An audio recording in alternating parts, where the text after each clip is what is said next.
Welcome back to Prototype. This is a new YouTube channel about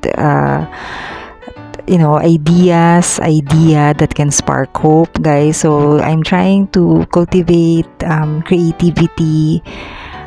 With this one, I'm trying to learn about anything in whatever form of art. I really am wanting to cultivate hope.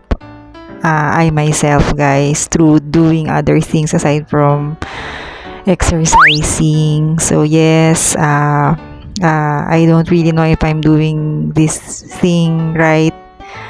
Everything is a risk. I'm wasting time on this one, or am I going to be able to find hope in this one? Maybe you're in the same situation.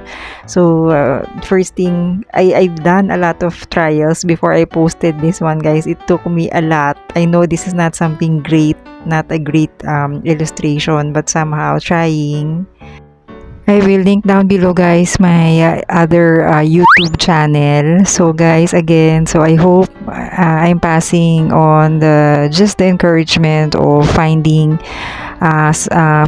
cultivating hope through doing at least something. So I just don't want that feeling of motivation to die, because I'm really struggling with something, guys, lately, and I just don't want to stop. So see you again, guys. Guys, I will share more minutes of my work for the day, just to also to fill up the